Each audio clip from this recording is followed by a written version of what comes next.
So if you need anything throughout the day, have any questions, directions, anything of that nature, you can find me, tap me on the shoulder, ask me. I will help you to the best of my ability. In this session, we are with Miss Georgina Cross. She is a best-selling author, and we are going to be listening to her turning pro, becoming well, author mindset publishing. Yeah, differently. But I will let Miss Georgina tell what she is going to cover today and let her get started. Hello, everyone. So yeah, my presentation title changed a little bit. I'm also doing a session with leadership, Greater Huntsville, if anybody's in that program. So that in July, which will be more about career change, turning pro, all the ideas I talk about are a bit amorphous and they will go together. Okay, so Tanya asked this in the previous class, but are you guys writing? Raise your hands. Are you writing? Who's writing fiction? Okay. Nonfiction? Yeah. Okay. Wait, I didn't see it. Fiction. It's here. Did you do it? Half hand. Just raise that hand higher. Higher. And then I didn't see it. Did you raise your hand? No, I didn't. Okay. She does mostly poetry. She does write though. She actually does write. This is an art summit and a music summit too. But everybody is writing, and that's why you're in this session. I just want to make sure. All right, very good. So as Haley was saying, I am a full-time author. I've got 6 published books, but I've written probably 10. So when people ask me, how many books have you written? So 6 published books. I was also hired to ghostwrite a book for a business associate when I worked at the Chamber of Commerce. And so that was weird because I was writing somebody else's story. So I feel you on that. And then when I turned in the manuscript, she said, why is it so intense? And I was like, well, you did hire a suspense author to write about your childhood. And she had a very intense childhood. And I thought there was a lot of lessons to be learned from it, but I went a little dark. We had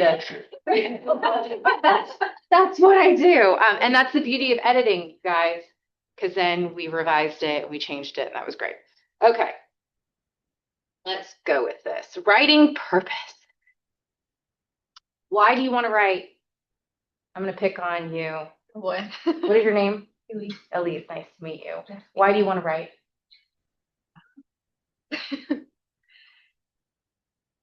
I guess kind of like she was talking about in the first session, so that I can tell my story and hopefully that story reaches somebody where their stories are not, that it impacts them as well. So share your story, perhaps make it therapeutic for yourself too in the process. Yeah. Even if you never publish, it doesn't see the light of day. It will be a therapeutic process. I'm sure that's what you experienced as well. Okay, and then if it does get read by several people or you publish it, it becomes a huge bestseller, then you will have helped others. Okay, cool. Mark, why do you want to write? That only a fool writes for other than money. Are we supposed to make money from writing? Why did that happen? I still, after all these years, love creative process. And the process feels, and it's just still fun to do. Okay. Enjoyable. Okay. You made a career out of it, but now for writing the biography that you are doing and the memoir that you will begin, right? Are you beginning a memoir? No, just the biography. I took that course about it. Oh, okay. So yeah, it's for me, I think even this would go back to the newspaper days, but it's that multi-layer process. Sometimes you just don't want to sit down and write, but on those days you don't feel creative, you don't want to write. You've got the research, or you've got the reporting, you've got the interview, something. Yeah. You've always got it is different every day, and there's something, a different fascination to it. Very cool. Yeah, I mean, everybody can have a different answer. Why do you want to write? For some authors that I've spoken to, and I've been in this as well, because we can't imagine not writing. And that's the beauty. When you write enough and you have a book published, or you're about to have a book published, or maybe you have multiple books published, there's a point, which I would love for all of you to experience, is when you can't imagine not writing, because it's enjoyable, because it's just something that you need to do every single day for whatever reason. And a lot of authors I talk to, we feel strange when we're not writing. We almost feel like an angst if we're not writing. That's the beauty spot. I hate that it comes with the angst, But that is the beauty spot when you would rather almost be home or wherever you are with your laptop getting the project done. That's the pure magic. I want that for all of you one day. Okay. So the next question, ask yourself, are you writing as a hobby? You know, some of us could be doing that, a mix of that, with the possible dream that maybe this could become a side hustle. Side hustle for extra cash. Wouldn't we all love some extra cash? And maybe even for future career. So my story, just real quickly, I was in TV news, so Huntsville Times at one point. Lee hired me a couple times to freelance, and then I was at Channel 48. A lot of us rolled out of TV news because it didn't really pay much, and we went into marketing, which didn't pay much either. And then I landed in aerospace and defense. God help us all. And so I did that business development, proposal writing, because I saw writing in the job description and thought I could probably figure that out.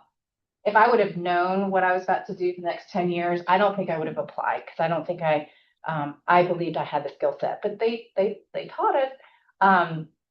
Did that, supported the warfighter. My husband is a former vet, so, or no, he is a veteran.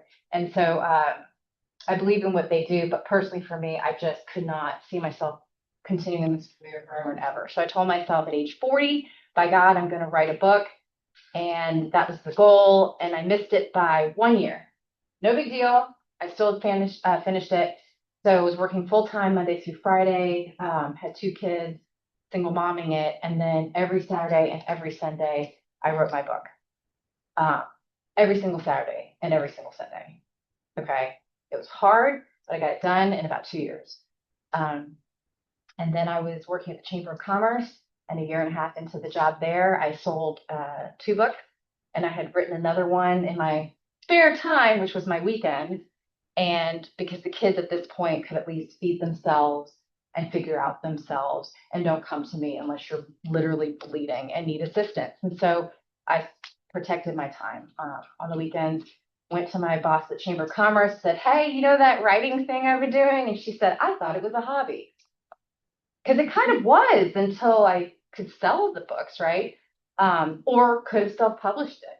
And so I said, well, yeah, that hobby, I now have 2 contract deals. So I left that job, but only because I was then hired to ghostwrite a book. And that paycheck, because when you go from earning a paycheck every 2 weeks for about 20 plus years to all of a sudden jumping off that cliff, you better have a security net. So health insurance, it's the world we live in. Make sure I had health insurance. But also she was able to pay me as a part-time employee. So I was able to do that. And now I'm a full-time author. But yeah, in the beginning it was a hobby. But I think I was so driven deep down to want to publish that I could then eventually get that side hustle. And then, oh my gosh, it became a full-time thing. So that's my quick story. The third question you have to ask yourself is, how badly do you want it? Like, how badly do you want to finish your book? LaShonda, how badly do you want to finish your book? 20 times over. 20 times over. To infinity and beyond, Buzz Lightyear. Driven. Did you finish it? No, 75%. 75. That's awesome. Okay. What about you? How badly? Just starting a book. Okay. I started in December. And I'm Okay. trying to move from academic writing to creative writing. And a bit of a struggle. But I have patience, like I said last time. And I really am enjoying the process. But I do want to, I'm going to retire. It's my next career. I've always wanted to be a writer. Good. Like a fiction writer. Good. Keep that mindset, guys. This is a lot about author mindset, what we're going to talk about, a lot about discipline. But, ask yourself, why do I want to write? Is this as a hobby? That's completely fine. My dad has written volume 3 of his life story. He's a ship captain in the South China Sea. He has a lot to talk about. I learned about some girlfriends before my mother.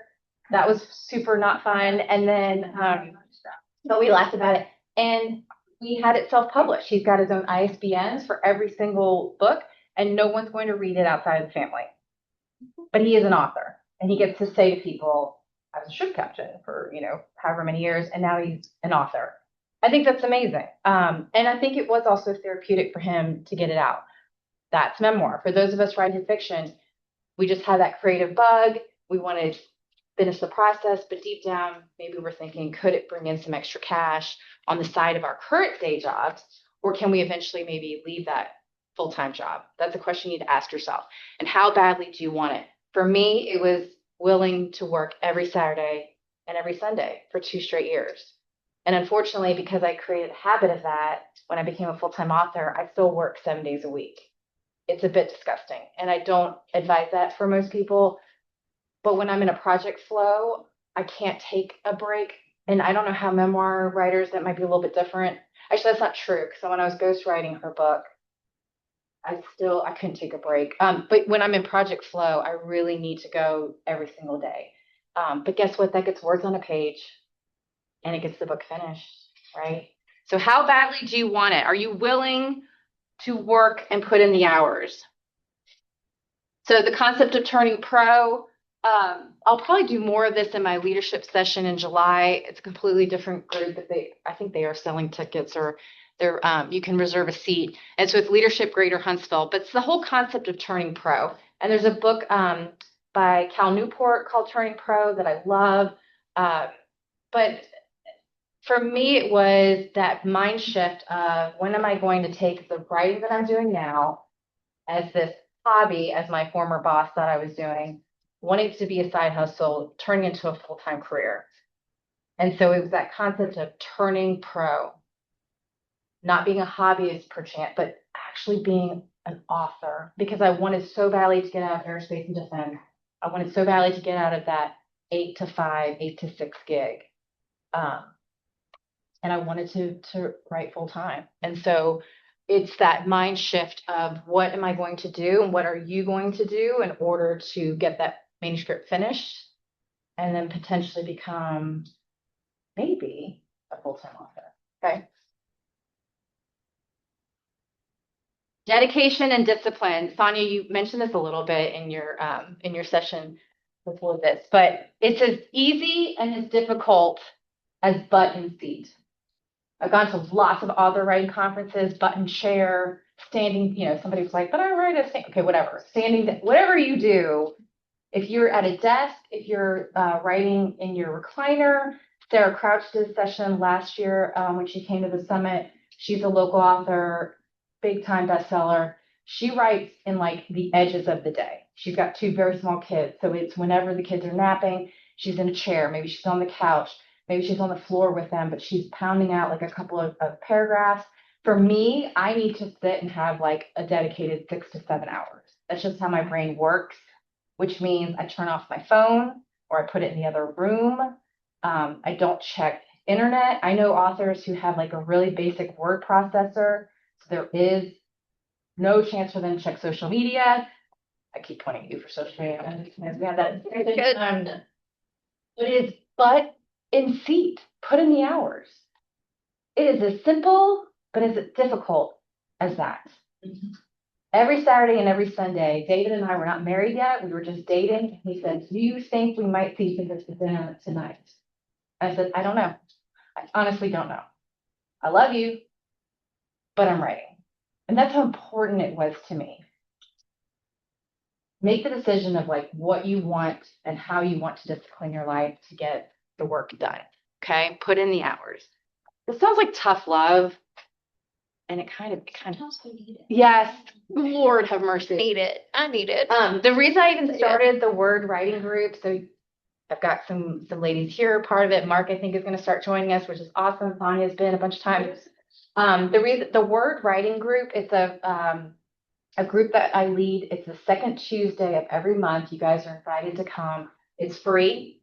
It's in the Madison Library location. It's the one on Hughes Road. The next meeting is July 14th, 6 p.m.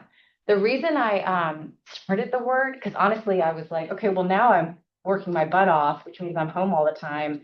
And the only friends I have are these like characters in my head. I feel slightly schizophrenic. And I probably need to go, I don't know, see humans, because my children are older now. And ironically, now they don't even want to hang out with me. And so I started the group so I could see other humans, talk to other authors, get them inspired, but also, frankly, because I was so sick and tired of meeting people that said, I'm writing a book, and I'd get so excited. And a year later, I would see them and say, how's it going? And they hadn't finished it for whatever reason. And, they would have like some really valid reasons. And then there'd be 3 or 4 really bogus, not great reasons. Mm. And a lot of it boiled down to if there could have been a really big life situation, they had to take a pause. Fine. I've dealt with that myself. My kid's father passed away 2.5 years ago. That knocked us back on our heels. Watching the children grieve, and I had to take a pause from writing. I really did. I get it. Life happens, but I was meeting people who would have what I would call excuses of why they hadn't finished it, and that just was really upsetting to me because a lot of these people I'm meeting have such great potential to finish a manuscript, and I just want them to get it done. Have y'all seen this phrase before? You can't edit anything if you don't have anything written. Okay, and I'm sure you've seen something similar. It's so true. I'm really big on taking back the word selfish. Okay, own that word. A lot of it is protecting your time. If you really, really want to get this manuscript written, if you really want to finish it, if you really want to get a book published, protect your time, take back the word selfish, and protect your hours, and make sure that you have carved out the time and the days to get this done. And that could be that you're not seeing friends on certain afternoons. That could be that you're not going to sit and binge Netflix for 6 hours. I'm totally guilty of doing that. I love some true crime. I'm all about it. If there's a documentary, I'm on it. But I'll reserve that for the evenings. My mornings are for writing. So taking back that word selfish, protecting your writing time. I think that word selfish gets such a bad rap, and I want to change the vernacular a little bit, especially for those of you who have children, or maybe you're caring for elderly parents, or you're also working a full-time job and you're constantly giving. You're always helping other people. You're always working for the man. You've got a boss, you've got family you've got to tend to. Who's taking care of you? If this is what you really want to do and write a book, do it for you. Okay. Oh, by the way, ask questions anytime because I can just bulldoze ahead and keep talking. But if you want to ask a question, do it anytime. Okay, time blocking. Oh my God, how often have I talked about time blocking to the word group? I think the first 6 months we led the group, I must have beat it into their skulls. And then I stopped for a while, and now I want to get back to it. This is just a small example of my little calendar. Y'all, I have been a full-time writer for almost 7 years. And I still I could wake up tomorrow morning and forget what I'm supposed to do. It's ridiculous. But guess what? It's so important to me that I put it into my calendar. I live by my calendar, but I put it into my calendar that I'm going to write every single day. Or I'll change, next week, my edits come through. So then I'll have edit, and I'll even put the book title as if I'm going to forget next week which book I'm supposed to edit. But it's that serious to me. If you guys have a doctor's appointment, if you have a meeting, do you put it in your calendar? Yeah. Okay. So why wouldn't you do that for your writing? Why wouldn't you block out? And if it can't be 8, I stay at home and work every single day and I write, so I'm able to do 8 to probably 1, 8 to 2. But for a lot of those years when I was only working and writing on Saturdays and Sundays, well, I still did a morning session. But for whatever your schedule is, maybe your time blocking is Wednesday, 6 to 9. Maybe it's Saturdays just for an hour from 2 to 3. Maybe it's Sunday night. Bob Bailey, he's a neighbor. Do y'all know Bob Bailey, legal author, local legal thriller author, Robert Bailey. He lives in Huntsville, right around the corner from me. And he writes from 5 a.m. till 7 a.m. That sounds disgusting to me, but if you are a morning person and that's what you can do, Maya Angelou, for years, she woke up early in the morning, she wrote before her kids got up. And it was the only way to get the words down. It was the only time she had those 2 hours. Because guess what? Those hours stack up. those words stack up on the page, and she finally got her first work written. And Bob Bailey is the same. He's not a full-time attorney anymore. He does mediation, but he's still, I think he's so disciplined, it's become a habit that he is a 5 to 7 a.m. writer. I use habit stacking. Okay. Habit stacking, atomic habits. Yep. The morning, what's that other older book? The morning routine.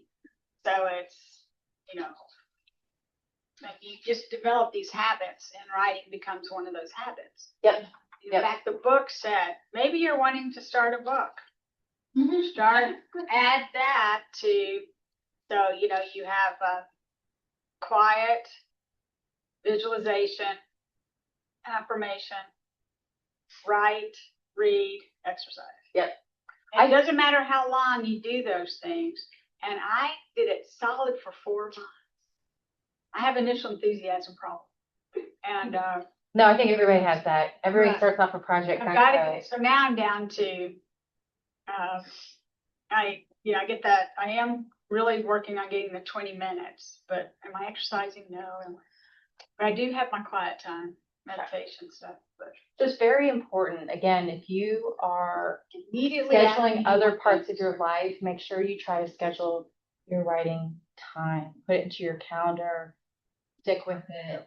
Even if you aren't in the mood, my God, it's been a long week. You've been working, or you're taking care of the kids, and or you're taking care of, say, an elderly parent, and you're not in the mood. It's very similar to exercise, and I hate making that comparison, but like when you just don't feel like running, which I hate running, or you don't feel like going to the gym, and then that first 30 seconds, minute of being there, you get going. The same with chores. You could look at your house and think it's a train wreck.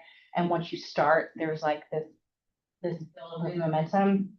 The same with writing. I mean, I know people who, oh my goodness, they've got it time blocked. Yeah, that's huge. That's so huge. They show up to the computer Sunday at 6 p.m. because that's what it says on their calendar. And they're not going to take phone calls during that time. They've told family and loved ones, just like they wouldn't call you. How many of you work a full-time job or even a part-time job? Okay. Like how many, your associates, your friends, your parents probably wouldn't call you if they knew you were working at this job. So why would you let them call you when you're also working and writing your book? Okay. So I would tell my parents, don't even call me. Just don't call me. I'm my mother. I love my mother, but I'm like, if you text me, I'm not going to respond to you until after 2 p.m.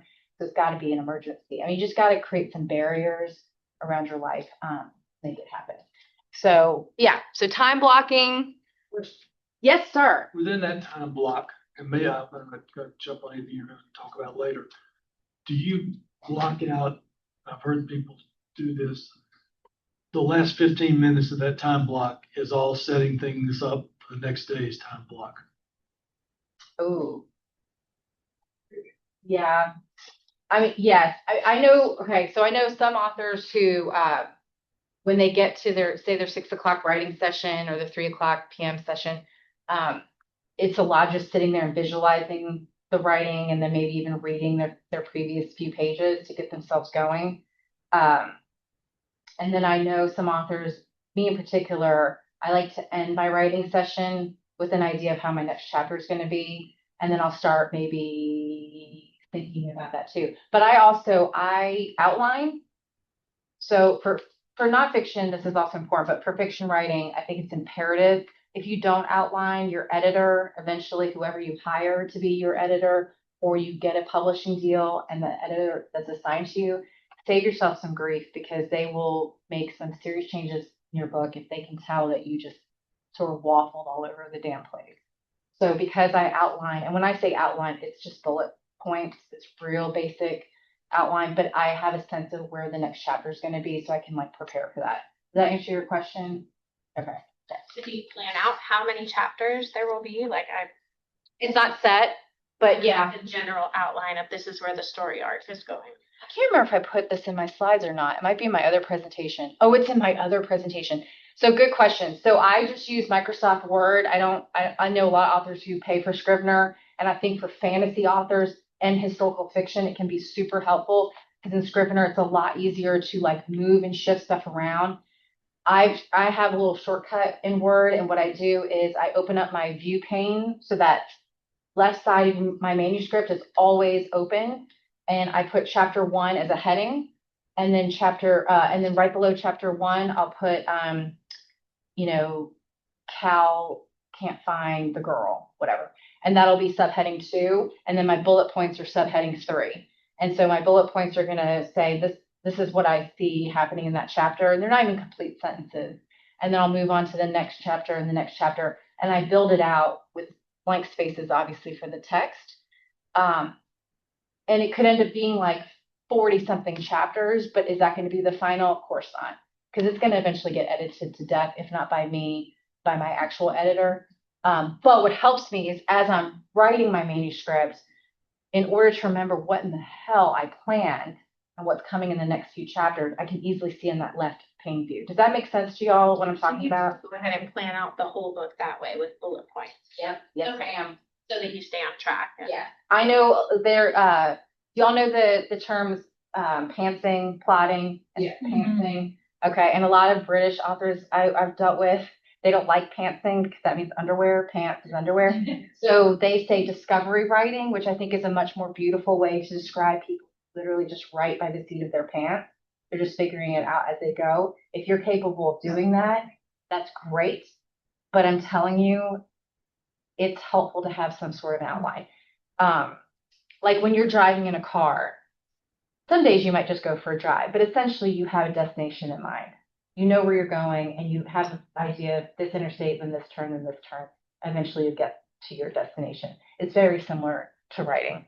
That technique she's giving you, that's how I took it from the one we did at Low Mill, whatever. That class. And after that class, that's how I mapped mine out, and that's how I've been writing. And it's great because you can just hit the chapter and jump through. Yeah, if you want to go back and add things or whatever, yeah, it does work. And there is a YouTube video, because at first I was like, how do you set this up? But there is a YouTube video on how to set up chapters. Very chapters. So simple, y'all. Just go to find at the top of your Word doc, click on that little magnifying glass, and select heading. And then just in your Word document, create your heading 1 as your chapter. Subheading 2 is whatever description of that chapter. And then my bullet point plots, that's what I have throughout the entire manuscript. And like LaShonda was saying, because then you can cut and paste. I mean, I've absolutely moved on to the next chapter or seen 5 chapters ahead and been like, that's not how I want the story to go. Guess what? It's my damn document. It's my Word document. It's my manuscript. And I can move the bullet point and change the plot as I see fit. Because some stuff needs to come sooner.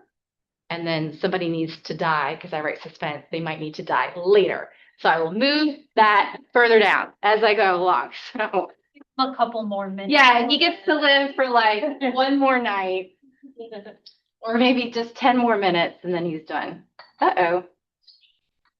Have I ever told you I picture my characters stuff? Like, where am I stopping? Oh, there we go. Okay.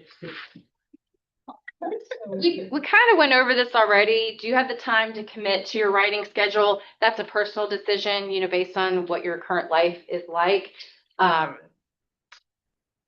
You heard my story. It was, I don't really have the time. I mean, Monday through Friday, working aerospace and defense was insane. I didn't know that world. And then having the 2 kids at the house. But I made the time, and it was Saturdays and Sundays. And I might have been maybe a little too overzealous about it, but that's because I wanted it so badly, because I told myself I had a goal at age 40, missed the goal by a year, but I told myself I've got a goal, and then I wanted to leave my current employer. So this is the other thing. Do you have the discipline to commit for an entire year? Okay, this is not a short-lived experience. For those of you writing fiction, and even I think memoir, Sonia, your story is amazing. I know some other people who've written memoirs where it just pours out of you, and they will just let it pour for 2 months or less than that and get it all out on the page. Then the editing starts, and then it's like, that's right. That's where that's the work, and you got to rearrange stuff. And For a lot of fiction writers, it is a long process, as I'm sure you already know. And so this is not short-lived. This is not, oh, I'm just going to have this time blocking and do a few hours every Sunday evening, or maybe it's Wednesday morning. Do you have the discipline to do it for a full year? Okay. Because again, so many people I've met who tell me they're writing a book and I get super excited, and then I see them a year later and they've just completely dropped the ball. I mean, frankly, and they are, deciding to do something else. We've got a woman in our writing class who I swear to God, I think her book will get published. And I'm so excited for her. And she's maybe a quarter of the way through. She was one of the few manuscripts where I showed it to Sarah Crouch and Sarah went, okay. I touched base with her the other day. I was like, how is it going? Oh my gosh, please tell me you've written more. And she said no, because she's decided to start painting. And it's a choice. She wants to paint. She's pretty good at painting. She's a much better writer. She also works a full-time job, but she's a much better writer. And it's just, how do we get her to maybe stop the painting as much and write? So what did I do? I told her, stop painting. For the love of God, stop painting and finish your manuscript, because she has that potential. See, what I'm working on is almost an autoethnography, which could go that way, but I have all these first person documents, journals of my mother, my grandmother, letters, pictures, business things, just a massive amount. And that it tells a good story.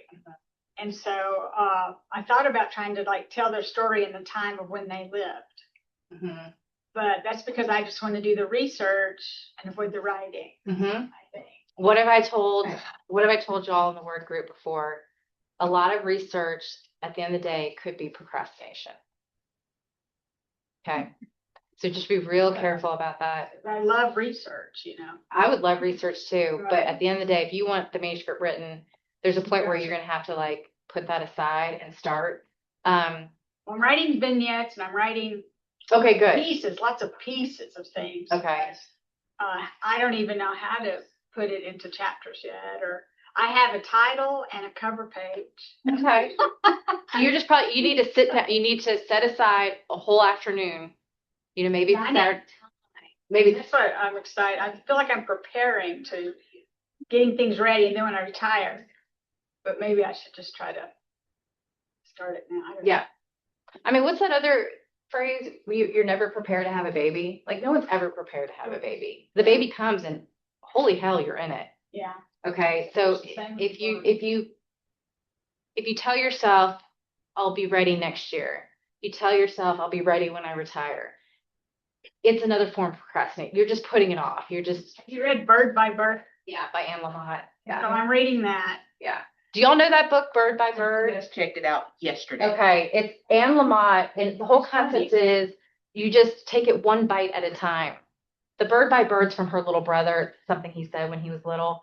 It's like eating how do you eat an elephant? Mm-hmm. One bite at a time. Sometimes we It overthink. encourages you to sit down and write when I'm reading that book. So if you do your reading of that book, and then you sit down to write, it's in my habit stacking. Yeah, it does work. Yeah. If I do it. Yeah. Yeah. I mean, if I could take away all of these slides and just show that one slide that said, put your butt in the chair. I mean, done. I'm done. The end. Well, let's all leave. Let's all go eat lunch. Because it's as simple, but as hard as that. And we all have our own reasons for why we may not put our butt in the chair, but we also have a lot of reasons for why we want to put our bottom in that chair is to get it finished. Okay. What am I doing on time? 11:40. I'm just a little over. It's fine. Last year I totally ran out of time. So I'm trying to be good. Hour and a half this session. It goes till 12:30. I think I had that last year too. And I still ran out of damn time. So okay, methods. This is getting into more of the nuts and bolts. We went through mindset, discipline, trying to get habits. So now your method for getting this first manuscript written. You can do the dirty first pass. I love saying that. The dirty first pass. Write like no one else is going to read it. What's that song? Dance like no one's watching you. I don't know. Write like no one is going to read it. If you write your book, I know authors who sit down and want to have the most amazing Pulitzer-winning chapter 1 first sentence ever. Because how many of you have read that first sentence sometimes can be like,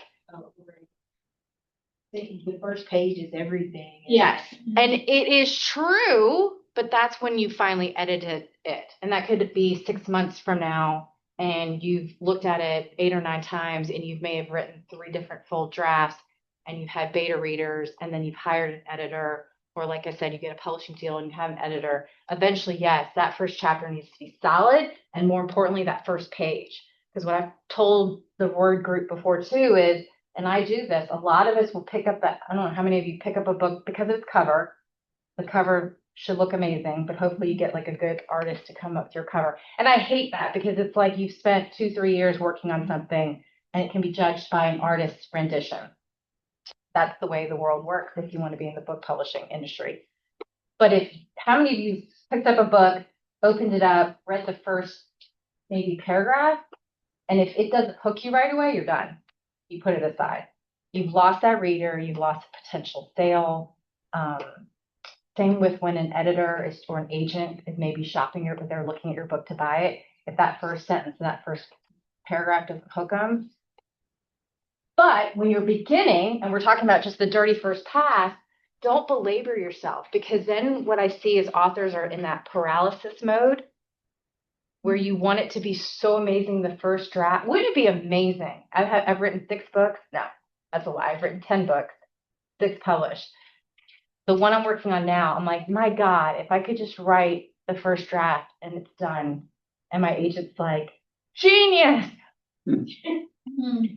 No edits needed, or maybe light edits. And we're going to sell it in 2 months. It's never going to happen. It's just, I'm not as skilled of a writer, and I don't know a lot of writers who can do a first draft and it's perfect. I just think that's almost impossible. So please don't belabor over that first paragraph or first chapter, or you've already paralyzed yourself at the beginning. Just write it. It's only the first draft. The other method is you write slowly and deliberately. So I don't do the dirty first pass method. I do, unfortunately, more of the slow and deliberate, but I have that luxury of time now. I probably didn't do that in the beginning when I was only writing on the weekends, but now I can write a little bit lower, but commit to the manuscript for a year. So I tell myself for an entire year, that's probably what it's going to take to write my manuscript. And that means it'll probably take me 4 months to write the first draft. And that's me working 7 days a week, guys. So do the math for yourself. Okay, that's me working 7 days a week. I've gotten slower as I go along in my career because I'm probably way overthinking each book. But that's probably 4 months of me writing the first draft, and then probably 2 months of thinking about it, sending it to beta readers, getting their feedback, folding it in, and then another few months of me sending it to my agent and letting her rip it apart, literally rip it apart.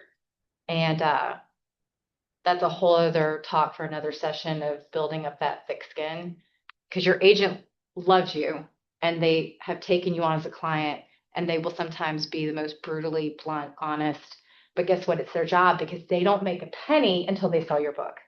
Okay, so their job is to tell you everything that's wrong and what's working as well.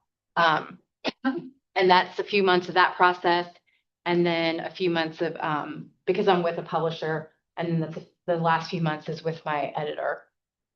So it's almost a full year at this point. Okay. I love this bottom bullet point. Writing is figuring out what you want to say. Editing is figuring out how you want to say it. Okay, so whether you do the quick first pass or you write more slowly, eventually you're going to get to the editing stage, and that's where you're really going to finesse it, beautify it, edit it. Do you do some of that as you go along? Because that's where I get stuck. I'm like, okay, this doesn't sound exactly right, so I'm stuck. Yeah. Every author is different, but what I do is when I sit down, say tomorrow morning, I'll go back and edit the chapter before, the entire chapter before. A lot of reasons for that. Like I said, I've got slower. I'm overthinking as I move along in my career, but also because it's to get me back in the mode and the flow of the writing and the story. And it's crazy because it was only less than 24 hours ago that I was working on this and the characters were in my head, but enough has happened in those 24 hours that I really feel like in the morning I've got to sit back down, go back through the previous chapter. It gets me in the flow and then I edit as I go along. Yeah. That's a good question though. Okay. Like Sonia was saying in her session, my advice to her when she was starting out, how do I write a memoir? I said, pick up other books that are just like your genre, whatever you're wanting to write, whether you're historical fiction, you're fantasy, you want to write memoir, you're a poet, pick up books that you want to maybe model or get inspiration from. And frankly, and some people will disagree with me, read enough to where you've learned a style or a way of books that you don't want to emulate. I think that's just as important as reading books that are quote unquote good. Books are subjective, right? Like we all have our different opinions. I've been in a strange mood at one point and could not read a certain book at the time. Months went by and I was able to pick up that book and read it. It's very subjective. And so I think that reading as much as you can, learning about the genre, learning about the themes they have in the book, the way they've structured it, the way they have their characters. I think it's super important. I tell the word group all the time, I want y'all reading just as much as you're writing. And we used to be good about this. At the beginning of the class, I used to say, like, what are y'all reading? People would shout out what they're reading. I try to read every single night. So it gets me, because I'm learning from my competition, right? And I know a lot of these authors, so they're friends too. So there are times I'm reading it and I get mad because I'm like, damn it, they're so good. Like, why can't I write like them? I get very jealous, but at the same time, I get inspired because I would love to maybe learn from them. And I'm hoping that by reading their books, I continue to learn. And then frankly, yeah, I've read some books where I just thought this is not close to how I want to write. And I'm learning from that too. So just read. I mean, the bottom line, just read. I have a question. Yes, ma'am. So with the reading, I know you definitely share reading about your genre and things like that.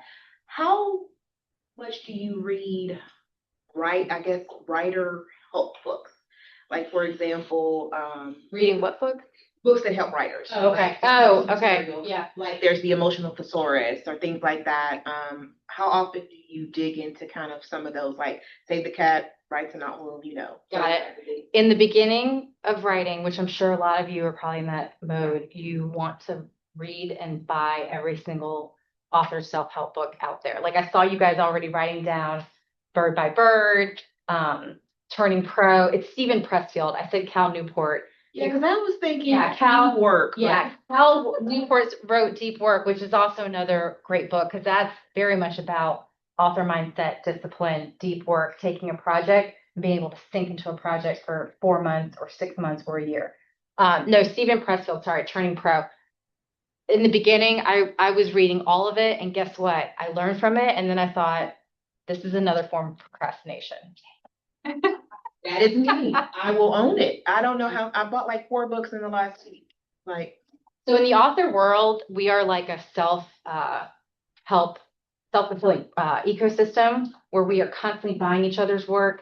Like we are supporting some people's careers because if you take every single author and they're reading how many books a year and then they're buying all of these self-help books on improving their career, we are just our own wonderful ecosystem. I love it. And, I say competition, but we're all promoting each other's work too, because guess what? Voracious readers or just readers in general will read her book, but then we'll want to read your book and then we'll want to read her book.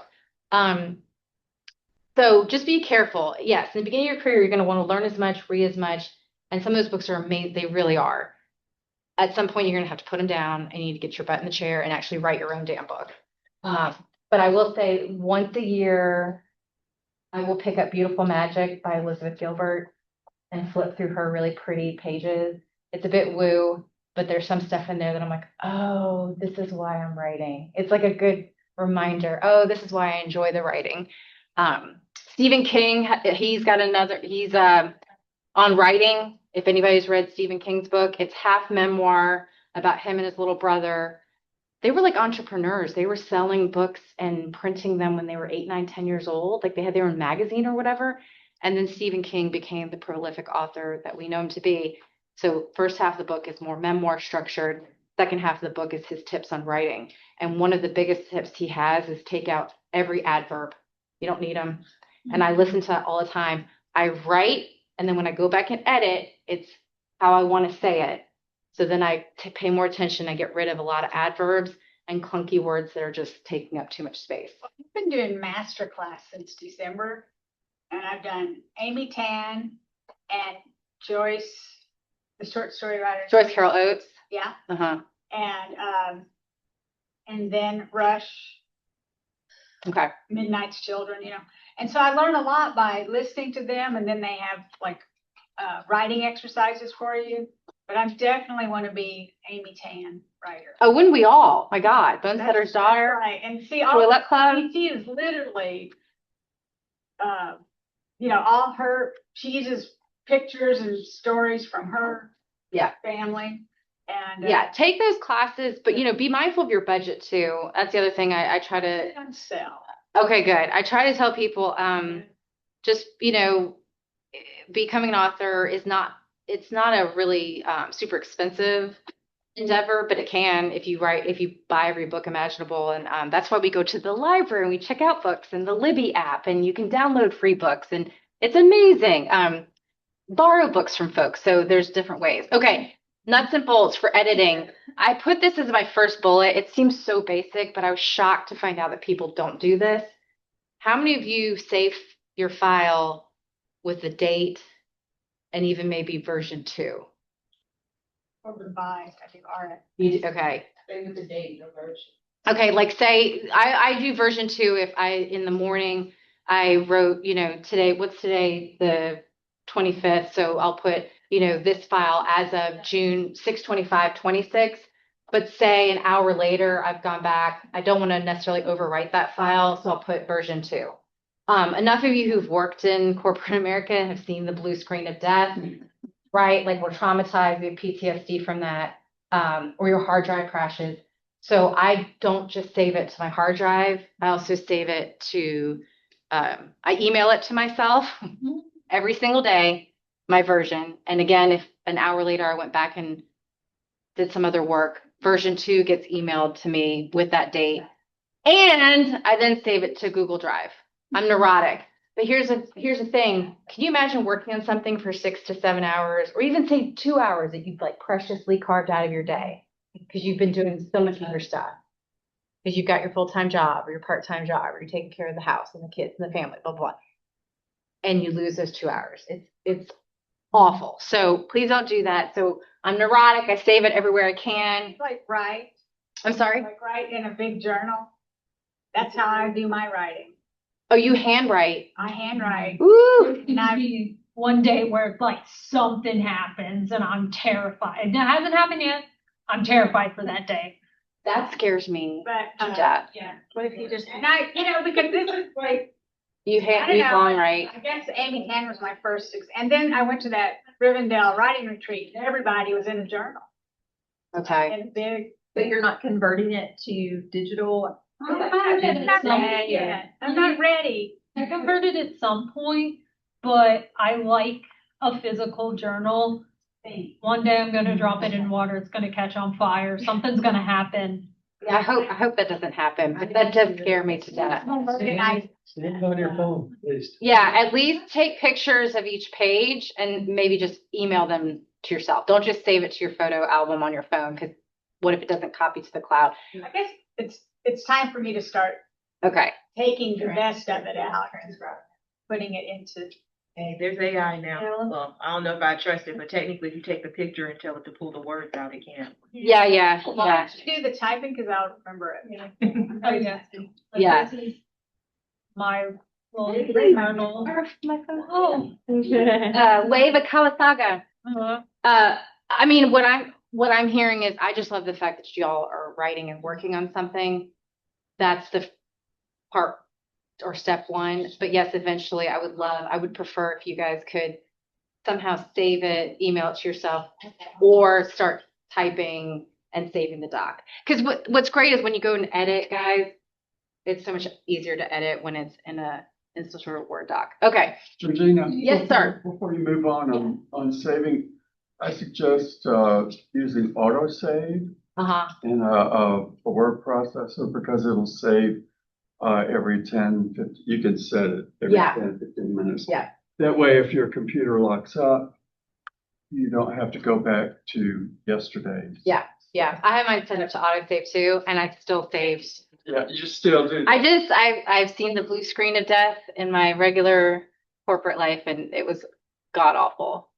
Okay. I don't know why it does that sometimes. Okay. What about using Grammarly? Yeah, and Grammarly, you've got to, You had that on your list. yeah, Grammarly, I think you still have to pay. I think Look at the writing There's system. a- We're anti-Grammarly. You're anti-Grammarly? We're anti-AI. Got it. Yeah.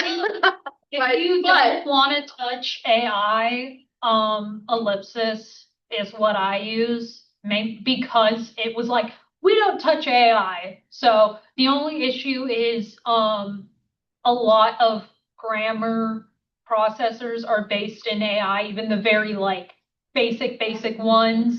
They have their like when grammar processor started, it was technically AI, according to my dad, who's a computer person. So it doesn't have a grammar thing, which has screwed me over, as they have seen. But it doesn't have AI attached to it. I'll give you a at few all. things for like Grammarly and like, correcting grammar with AI. One, AI takes away the human aspect. So you're not getting one-on-one personal experience as you would with an actual editor if you were to go and get advice from someone. AI also is programmed to typically be on your side of things. So it's not going to give you that counter aspect, whereas like say if you were to come sit down with me, I would be able to be like, oh, did you really mean this? Or are you trying to say something else? You're talking more about structural edit, and I wonder if you're talking more just basic grammar. I went basic grammar too. Microsoft Word and Office has built-in Editors, it's already built in. You can choose to turn off Copilot if you want. I agree with you. And guys, when you do eventually get an editor, they're going to do the human touch that Kaylee's talking about. You want that human touch.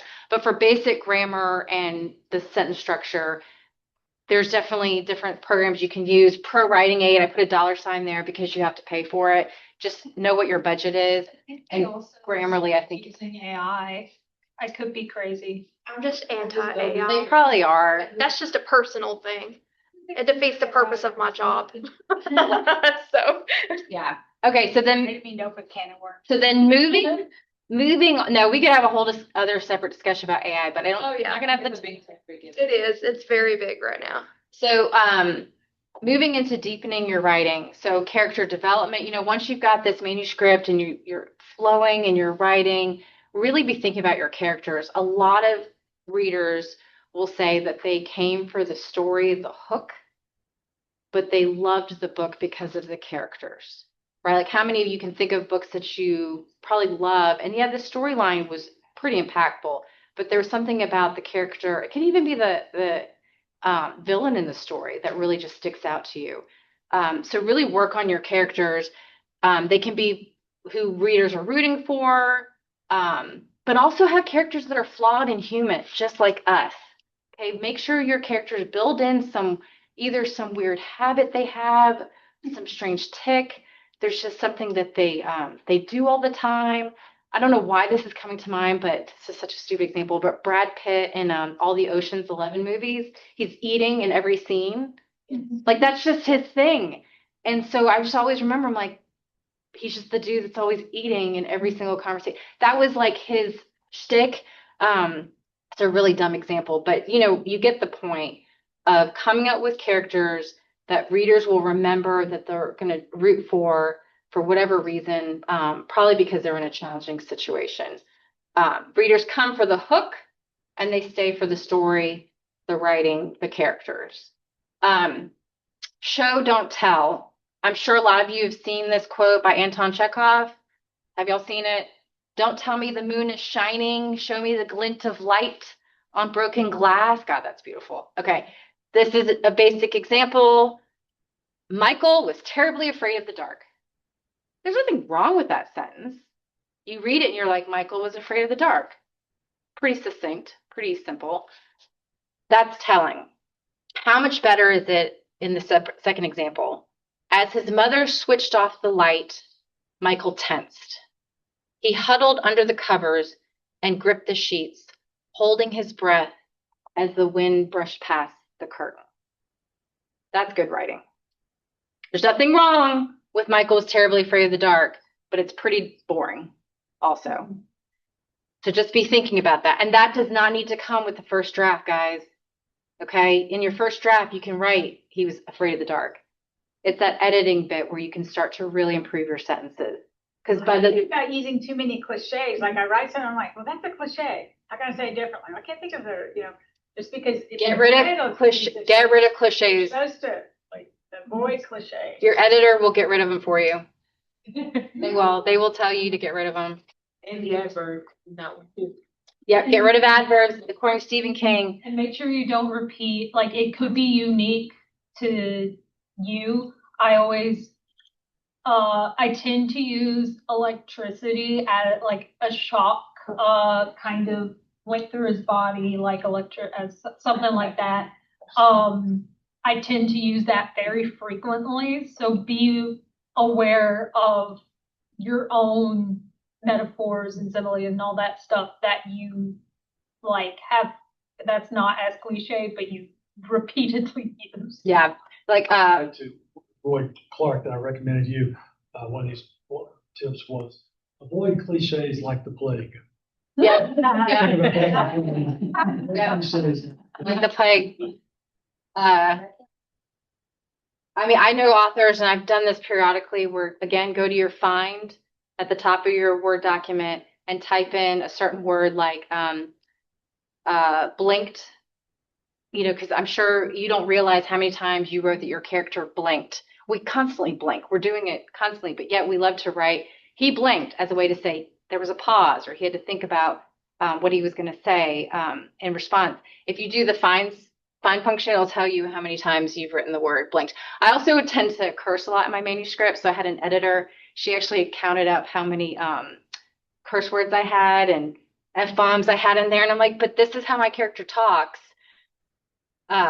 And so we had to pull some of them back, but it was just a good way to.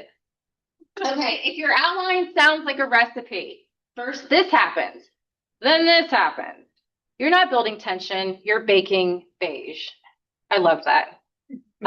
Between your beats, you should be able to say but or therefore. Another dumb example, the writers for The Simpsons, and I think even South Park, when they storyboard what their episodes are going to be, they don't do, and then he does this, and then she does that, and then Cartman, blah, blah, blah, blah, blah. It's, but this, because this happens, but then this happens, therefore, this next part happens. If you do that, you're creating tension, cause and effect. That makes interesting plot points. It also means that the characters are creating action, and it's not just things happening to them, right? So just be really, really careful. And when, again, after you've written that first draft, you go to edit, if you're noticing that your story is literally, and then she went here, and then he did try to fix that, because it's going to get real boring real fast. Avoid and then writing. Okay. Tightening your writing. Real basic. She realized that she was late. If you have a tendency to use the word that, again, use that find function, type in the word that. I would say 90% of the time, the word that can be taken out.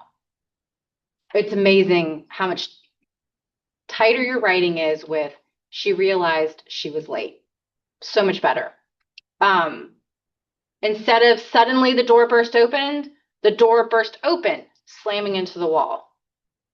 Again, this is just better writing. I did not do this my first couple of books after having them like ripped apart by editors and learning writing, because you have your first editor who's your structural editor. That's that human touch where you need somebody to say, these are the characters, this is what I was feeling, this is where you need to strengthen it.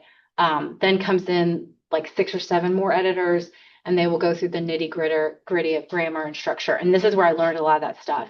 Instead of saying, I heard the door slam behind me, try the door slammed behind me. Because what's happening is when you write, I heard the door slamming behind me, as the reader is reading it, it takes them out of the story and it makes them think of that character, I heard. If you just say the door slammed behind me, the reader's now reading your manuscript and they can envision the door slammed behind me. They can almost hear it. When y'all are reading, which is what you're supposed to be doing as much as you're writing, start picking up on that when you're reading other people's books, because they've been edited to death, I'm sure. And you're going to find sentences like that. Instead of she felt nervous, same thing. We don't want to necessarily be in that character's head. Try instead, her stomach twisted, her breath came out shallow and fast. Much better writing. And now you as the reader are in their world. I'm going to do a workshop later this fall that's going to go more and more into the craft of writing. I did one at Low Mill earlier this year that was more about how to become a published author or self-publish. So if you want any information, there's my email address, and then I can add you to the distro list and send you information. Check time. How are we doing? Ooh, we're over. Okay. I'll quickly go through. Ask for beta readers. So choose people that are not your family and friends. I've said this so many times.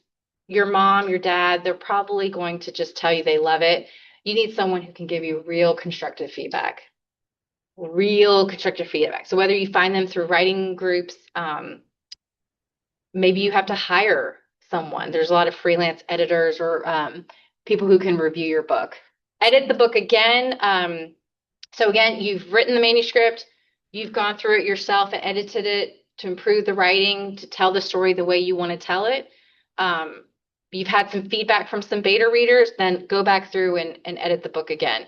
Start improving on themes, your pacing. I put the $ there again, because that's if you want to hire an editor. And I went through Writer's Digest, and I've told the work group this before, it can get expensive. So be real careful, know your own budget. But I only paid to have an editor do my first 50 pages, because I knew when it came time to shop my book, if that first page, that first paragraph didn't pique the interest of the agent, I was done. I was toast. If the intern, which there are hundreds of interns checking their inbox for them, doesn't like your first chapter, or first sentence, or first paragraph, you're done. You're toast. They delete your email and you're already dead in the water.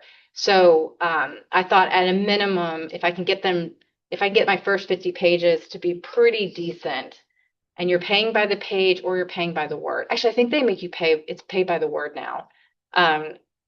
And that can add up. So just be careful of your budget. Publishing the manuscript. So y'all know this. You can either try to get a book deal with an agent. You can self-publish. You can just write as therapy for those of you writing memoirs. Write for your family members. Write for yourself. Just real quick, if you want to go the traditional publishing route, you will need an agent. There are a couple of publishers out there that will take a manuscript on their website without an agent. Those are few and far between. You really need to find an agent if you want to go this route. I'm going to fly through these slides, but if y'all want to talk to me more about it offline, you can. Or Like if you get small publishing companies, it's often that you don't need an agent.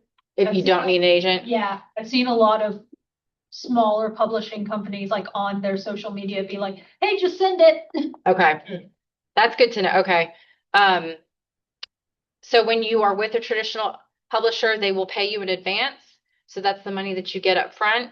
I will warn you, it's usually in 3 to 4 installments.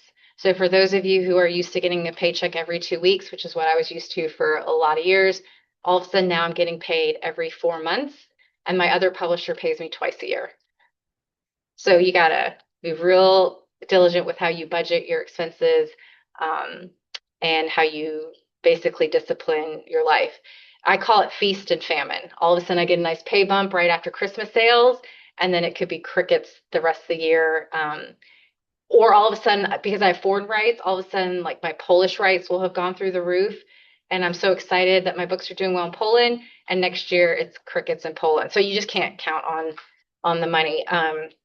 But traditional publishing is structured a certain way, and I can do different classes to get more to the nitty gritty on that. If you self-publish, you're in control. You don't need an agent, but you will have to hire and pay out of your own pocket to have somebody do your cover, somebody to edit your book. So there's costs incurred, whereas traditional publishing, they will do it all for you. And that's built into, what they pay you. So just be, mindful of that if you self-publish. But at the end of the day, self-publishing, they get to keep all the money that they've earned from sales. There is no agent. They have to pay a 5%. No, mine is 15%. And I have to pay, I can't remember how much to the publisher. And audio rights are different too. So basically at the end, I get like my money after I've seen everything I've had to pay out to other folks. Self-pub, you get to keep it all yourself. And books are print on demand, which is amazing. So you don't have like this massive stock of books. You can order a certain amount of books and sell them. But if people want to buy, they can just order as they go and it gets printed as you go. So that's amazing. Just quick about the self-published versus the traditional. I would imagine if someone self-publishes, they would have to figure out their taxes, right, to the IRS and all of that. So with traditional, don't they handle that for you? Yeah, traditional handles. Yeah, you get your tax, you get all those statements done for you. You have to get a certain profit. I'm not sure. I was just thinking it should be some liability there to the IRS. Yeah, you have to file with IRS, and then if you are, I believe you have to earn income of 50,000 or more, which would be amazing to sell $50,000 worth of books. Then they advise you to have like some sort of LLC for you as a person as an author. But if you're below that 50,000, which most people are going to be year over year after year, then you can just file on your own. But you basically have to treat yourself like a self-employed. You're an entrepreneur now if you're self-pubbing, which is exciting. While you're doing all that, while you're finishing your manuscript, editing it, you want to go ahead and set up your author presence in the meantime.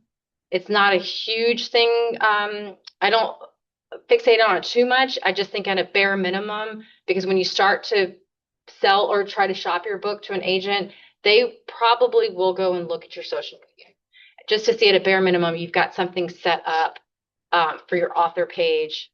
Have a basic website. They might check out your website. So you could have like a one-page website about your books. Don't do anything super fancy. Do not go broke building a huge website, guys. Be really, really careful. Yay, you published the book. So you celebrate the book. It's funny how I've given talks at certain conferences because there's so much to learn and there's so much you want to do. And then your book finally comes out and we hardly ever celebrate because guess what? We're already thinking about the next book. So I put this slide in maybe more for myself as a reminder too, to celebrate. I have a book coming out March of next year, but I'm finishing right now the books that will come out in 2028. So it's like my brain is constantly split. And so when the book comes out next spring, I will celebrate a little bit, but deep down I'll be like, oh my God, I have to get back to the computer because I've got to finish the other book. So yeah, celebrate when you've actually finished it.